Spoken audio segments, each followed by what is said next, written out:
Welcome back, guys. Flawless Exotic Creations, Will here, coming with another video, and this is going to be part 17 of the Get Established series.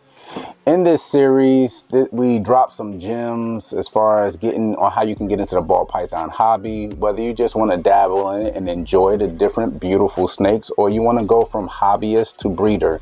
Hopefully you can find some of these videos we're dropping here full of information, get you thinking, and be creative along the way. So today I want to dive into something every breeder wrestles with: chasing what's popular versus breeding with purpose for the long term. What you want, what interests you. We talk about this like a broken record, but we really try to drive the nail home because we're trying to obviously practice what we preach as we put out content for you guys. But you have to understand, in the ball python industry, hobby, there are going to be trends, and trends change very fast. At one moment, one year is going to be clowns. The next year, like now, clowns are not, really talked about. They're frowned upon if you're not getting them to, multi-genes or multi-recessives.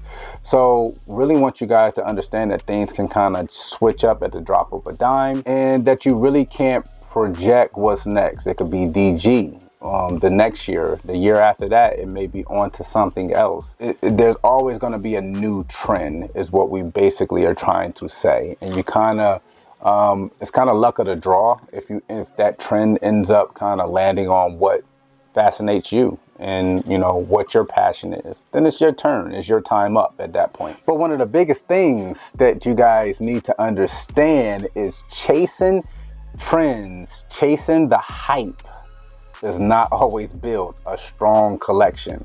Again, I'm gonna repeat that for the people in the back. Chasing the hype does not always build a strong collection, because at times, even if you have a big collection, you'll end up with bits and pieces over here that are strong, bits and pieces over here that's weak in this project and that project, and you end up all over the place. You want to make sure that when you're going down to your facility or wherever your room is, whatever it may be, every tub that you open, the goal needs to be able to enjoy what you see in that tub. It should ignite you, give you a little extra energy when you're cleaning snake poop or changing waters out. We're very, very young in this game. This is year 3, but firsthand knowledge here, firsthand experience that, I've learned so much thus far, and there's so much power in intentional breeding. Having a end game that it may not be feasible this year or next year or the year after. It may be 10 years down the road, and you're putting those building blocks in place right now in the present, whether you're shopping, whether you're not shopping, and you're actually writing on pen and paper your game plan on what you want to approach. I hear a lot of people out there jumping on the auctions. There's nothing wrong with that either. You write down your game plan on what you want to produce, what you want to work with. Then you're going to also create your shopping list, things that you may not have in your collection that you're looking to add at some point. It may be the near future. It may be further out. You may be trying to financially prepare for it. So maybe you do frequent the auctions, and that happens to pop up, and it's 20% or 30% of what you were intending on spending on it a year from now. And now you have your opportunity to get it in the now versus later. Again, that's still part of the plan. That's not necessarily spontaneous. We got another video as well that's going to be dropping soon, dealing with significant others, the difficulties of kind of having one half really involved in the hobby while the other is not, and how to kind of move forward with it. But again, that's a video for another time. So when you combine both some of these new crazy genes with some of the older genes that's more established, been worked with, picked up, and put down, you can often create some phenomenal combinations. Just because the kind of new kid on the block, what I'm referring to a gene, is out, doesn't mean drop everything else and run to it. It may mean pick up bits and pieces, do your research on it, and maybe add it to what you're already working with.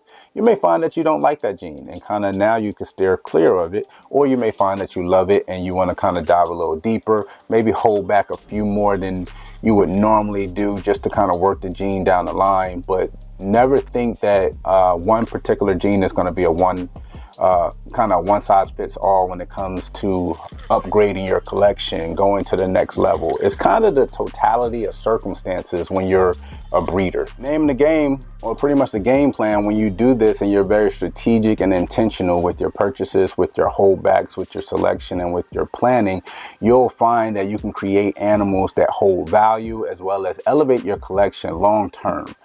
Purpose-driven breeding is how you start out and make your mark in this ball python game. I repeat, purpose-driven breeding and planning is how you make your mark in this game. So it's not a whole bunch of rhetoric as far as kind of pushing sales and everything on this specific series. We have a morph market. Check it out. Follow us on Instagram. Kind of in closing, I want you guys to stick with me across the board on all the videos that we're dropping. We drop some funny stuff and fun, kind of playful, but we want to keep this interesting. We want to keep this specific series directed in the right direction to hopefully help everyone with real life results. Hopefully we're producing some real life results. And like I said before, hopefully us being here and thriving in the next 10-15 years, still going hard at it, will be kind of proof in the pudding. But yet again, for this series of getting established, we want to drive home that whether you're a new breeder, seasoned reptile enthusiast, a pet keeper, we want you to kind of find our community here at Flawless as home. We want you to engage in the comments down below. Hopefully anything that we put out, if it has been helpful, let us know. We appreciate all feedback and everything that we do. We would love for you to hit that subscribe button and that notification bell so you'll be notified when videos drop, and we're going to keep coming with the heat. Remember, there's no cruise control in this car. It's Will. Flawless is out of creations, and we out.